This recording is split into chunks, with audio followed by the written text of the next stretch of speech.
Hi everyone, I'm Lauren Coape-Arnold, Global Head of Citizenship at Apollo and Executive Director of the Apollo Opportunity Foundation, or more affectionately known as AOF. We launched AOF just 4 years ago, and as we were setting up a corporate foundation, we had so many other examples to look at and learn from, and we had a few key criteria that were so instrumental in shaping our philosophy and approach. The mission of AOF is to expand opportunity in the communities where we live and work around the globe by deploying our capital and engaging our people to invest in career education, workforce development, and economic empowerment for all. So crucial in our mission statement is the marriage of deploying our capital and engaging our people. And that two elements really drove all of the decisions for how we were going to set up our process, our diligence, and most importantly, our approach to our grantees and how we work together. So what we decided in very Apollo fashion is we wanted to draw from the best of our business approach. For anyone who's unfamiliar with Apollo, we're a $1 trillion asset manager. And so we had a lot of really great investment styles, philosophies to draw from. But we wanted to do more than just invest our capital. We also wanted to pair that with creative capital and human capital.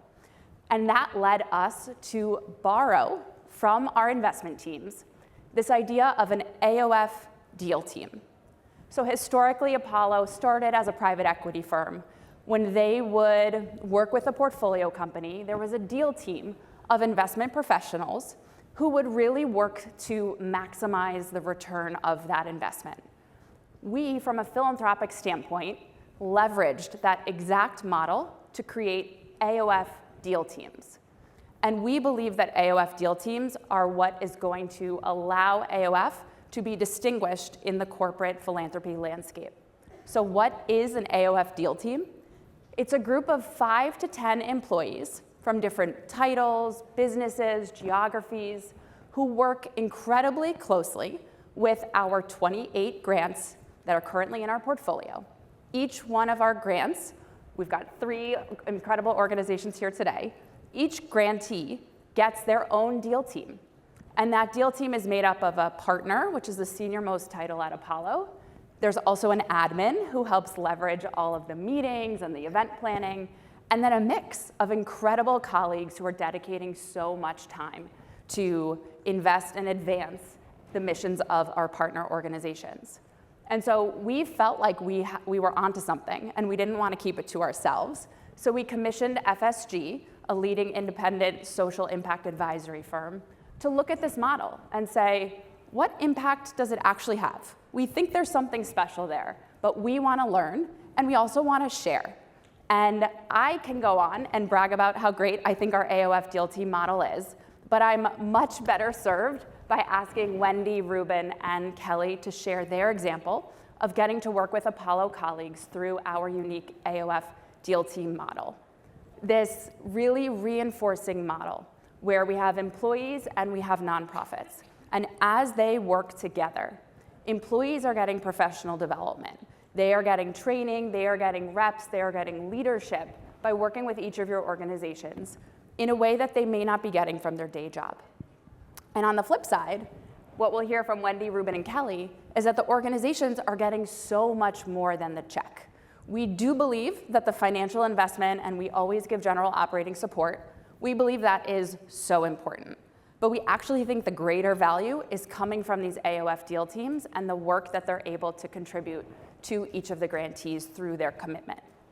And that reinforcing loop between employees who get stronger in their day job and nonprofits who get stronger in their mission work actually has an incredible halo effect that it's creating more brand value for Apollo. It's strengthening the communities where we live and work. And we're so excited about this model. We don't want to keep it to ourselves. So we are excited now for Wendy, Reuben, and Kelly to share more about their experience working with the AOF deal teams. So we're going to go in order as we sat very appropriately. So let's start with Wendy. When you think about what Iowa Jobs for America's Graduates, or iJAG, what their deal team has done with you in particular, and what that looks like week to week, not in a press release, which is great, but in the real work of how you and your team engage with the Apollo teammates. What does it feel like, and what does it make possible for iJAG? Well, first of all, Lauren, thank you to the investment at iJAG. We are very humbled and thankful for that partnership. And boy, we had no idea what we were in for. Our first meeting, once they made the decision to invest in us, which helped us do our expansion and retention of our programs in Iowa. We serve over 13,000 students. But we started to have our very first meeting with the deal team and with folks from AOF, where they sat down and said, strategically, how can we help your organization? And with that, I was like, wow, this is amazing. Wasn't quite prepared for those questions, but we were able to sit down and come to a conclusion that we would really like some assistance with engagement, which is the volunteerism which we talked about earlier, but engagement with our students, because we know if our students have mentors and that opportunity to learn from others, they're 10 times more likely to go into that field of employment. So we really wanted to look at engagement opportunities. The other, we wanted to look at strategically looking at the training department that you had and looking at how it could help us with training on culture and helping us with some of our financial literacy within our organization. And then the third area we looked at is helping us to tell our story. That's social media. We didn't have a marketing committee on our board, and we brought on a strong board member, Sandy, who is just amazing as an executive leader, and she helped us start our marketing committee. So with those three goals, we started to meet on a monthly basis. They were able to get individuals from those different areas of strengths, and we met each month, working on our goals. What do we want to accomplish? And our very first goal that we wanted to accomplish was looking at our financial literacy. And we had curriculum that we had developed. We partnered with a couple of organizations of our current that we partnered with and funded us. And we wanted to look at what can we do to continue to enhance that. And so our AOF employees went and looked at all the curriculum and helped us discern a couple places where we could modify it a little bit to make it even stronger, and now we're implementing it in its state-of-the-art curriculum. And one other area that they helped us as well is we have over 3 large events that we're serving over 2,000 students at these events, and they actually provided volunteers, judges, helping us arrange, doing some video shooting, some social media, and that wouldn't have happened without the human capital of them sharing their time and talent to help us be our best version of ourselves. That's great, and I love that you shared that you weren't expecting it at all, No, but not at it's all. hopefully been a very pleasant surprise. Yes. And Reuben, you, through Marcy Lab, with your co-founder, have raised over $30 million already. What is the deal team allowing you to do that you're not getting from any of those other corporate partnerships? Yeah, one, I want to echo Wendy's gratitude for the opportunity to be a partner and to share our story with this community here. The philanthropic capital is catalytic for sure, but if there's one word I would use to kind of sum up what this deal team model has meant for the Marcy Lab School, it's been like social capital, or intellectual capital.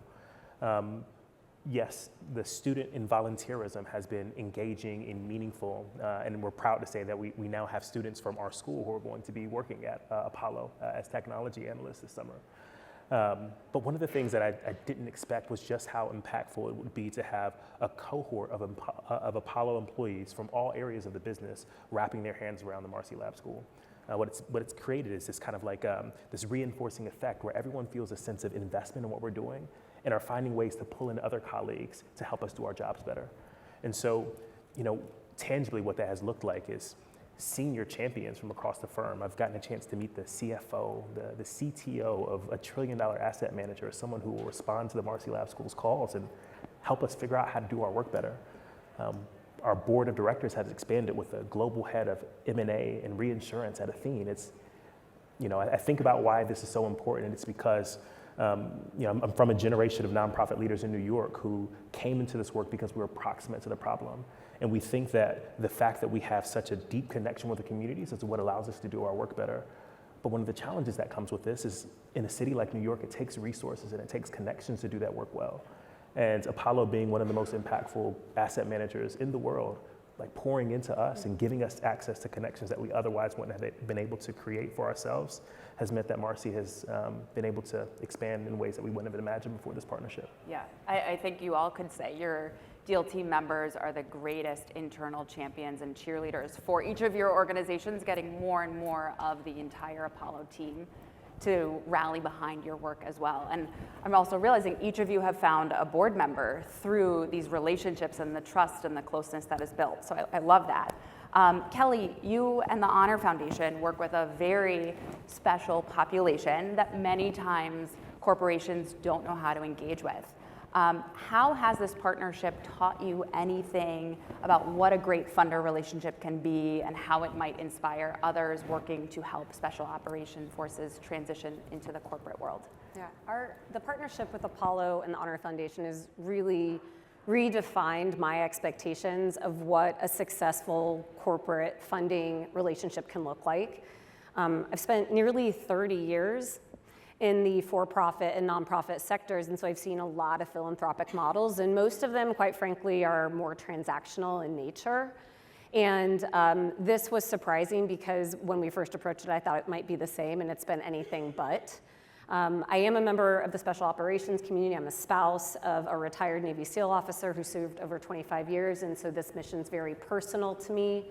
And I also have a lot of lived shared values from the special operations community that have informed my life, but also the work that we do at THF. So things like working in small teams, tackling really big problems with innovative solutions, a lot of accountability and transparency. And what we've seen from our Apollo Deal team members is that they have come alongside of us and they share a lot of these same values, and they participate in our nonprofit business and hold us accountable and help us with transparency so that we can be a better business, which then serves our mission, which then serves our beneficiaries. So I think what I've really, our deal team is the best, no offense you guys, right? So we have just the most amazing members on our deal team, and they've really invested in our mission, and we feel that they're authentically part of our team. One example is that they've helped us analyze some of our economic impact to make sure that we were showing that publicly in the best way that we possibly could. And so it's been a tremendous experience and something that I think other nonprofits and other corporate partners can take a look at and say, how do I invest with more than just a check? Yeah. How do I actually support the business of the nonprofit that we are partnering with so that we can be a force multiplier in their mission? Yeah, absolutely. The FSG report did get published about an hour ago on the Apollo Opportunity Foundation's LinkedIn slide, or LinkedIn page, so you can see it. Yay, thank you. So I encourage everyone to check out the report, but some of the highlights. So it's amazing to hear these anecdotes. I could keep listening to them. But FSG did do a quantitative analysis through interviewing and surveying all of our 28 grantees, as well as the more than 100 employees who are serving on deal teams. And what we heard was that 100% of our grantees said that this has allowed them to achieve their goals, that it actually advanced their mission. We had 92% of our grantees, almost all of them, saying that AOF is unique in our approach to this trust-based philanthropy, this deep partnership and relationship model. 97% of our deal team members said that it gave them a sense of purpose at work, which I am so proud of. And lastly, 95% said that they built new connections with colleagues from other parts of the firm that they wouldn't have gotten able to meet in other capacities. So an incredible reinforcing benefit to both the grantees and our partners at the employee base. And so what you're seeing in this slide is that bi-directional impact. It is so strong for both the grantee and our team. We're seeing that it's driving impact beyond the check, and it's developing our talent. So both in building capacity and skills, both sides are gaining that. Next, the connection to purpose. The stat speaks for itself. Majority of the employees who are doing this feel like it's giving them a greater sense of purpose at work, and it's helping you all with your purpose in your day jobs to strengthen your strategy and operations. And then last, we heard about the network, the access to a CFO and CTO. It's creating an ecosystem. It's sharing the Apollo platform with the broader community, and the deal team members are the ones who unlock that. It's their creativity, their internal relationships, their skills and expertise that go far beyond my team's philanthropic expertise. That is really the incredible value here. But we're seeing this expanded reach across stakeholders and a growth in this collaborative ecosystem at Apollo. So we have a lot more information in the report. Again, find Apollo Opportunity Foundation on LinkedIn to read the full case study. But we'll close with some rapid fire questions. So I'm gonna ask you to keep your answers to 60 seconds each. And I want the room to hear directly from you. We'll go in order again. What is one thing about this partnership model that has surprised you and changed what you think is possible? I would tell you the excitement, enthusiasm, and commitment of the volunteers. They literally just did an immersion, 2 events for our students who are 7th through 12th graders, especially for the 11th and 12th. And we now have 4 individuals who are employed at AOF, and they are so excited, and the volunteers were cheerleading, and did they accept, and how did it go? And that excitement is just tremendous. And the other excitement from all of the team from AOF to be able to assist us in helping us with Better Up, which is a coaching environment for our executives, helping us to have additional access to an enterprise in AI, continuing training, taking care of the CEOs by giving additional training opportunities on culture. All of those things make us feel a partner, not just an individual getting a handout. It's a handout in a partnership together. Thanks, Wendy. I can speak on a number of things. The one I'll choose is the impact of having a thoughtfully selected board member placed on an organization's board, especially one at the early stage. Our board member from Apollo has become such a champion and a super connector, such that her own personal network, her outside connections have now come to Marcy and become like champions of their own. And so we're now 2 separate degrees of separation away from our original board member connection. And it just continues to pay off. And the second thing I'd say about that is from an organization perspective and the board perspective, I think it has inspired people to dream bigger about what's possible for Marcy, given how a senior champion shows up in a board relationship. And in some ways, I think we feel if we've been able to do this with one board member, can this be a pathway to continue to expand our impact? So when we first walked into the partner convening with the other nonprofit portfolio partners a few years ago, I'll be honest, I was sizing everyone up for competition, wondering who we were trying to compete for dollars for. And I think one of the most amazing things is not only do we have this incredible deal team that's supporting us, but Apollo has created this beautiful network between the nonprofits, and we are supporting one another as well. And so that, 2 really quick examples, that's looked like some of us have benchmarked across our nonprofits. We were looking for some help with aligning our employee annual reviews. And through this benchmarking process, we saved a tremendous amount of time and money getting some expertise from our fellow nonprofit partners. And also we partnered with one of the other portfolio members, the Acceleration Project, who is now providing some subject matter expertise for our curriculum serving our veterans. And so not only has Apollo given us this wonderful deal team and this capital investment, but so much expertise and also a network of our peers that we can really benefit from as well. That's great. Thank you, Wendy, Reuben, and Kelly for sharing that. And I just want to speak to the audience, whether you are here because you're representing a nonprofit or you are a funder yourself, every single organization would benefit from this approach to go beyond check writing into true partnership. And it takes work. It takes a lot of structuring and diligence to get this model right. We didn't have it perfect coming out of the gate our first year. We've evolved it, we've tweaked it, we've understood as a foundation team, how can we best support our busy Apollo colleagues to do this incredible work on the side of their desk, after hours, on the weekends, in a way that they are so motivated to do it. We just give them the guardrails and we let them run. And their creative energy, their passion for the partnerships that they're building has been so remarkable that we wanted to put this case study together to be able to share with others and hopefully inspire others to follow suit with this deal team model, this sense of true partnership, because it has been incredible to see what is able to come when you put some guided autonomy for colleagues and incredible nonprofit leaders. We believe wonderful change can happen from that. Thank you, everyone.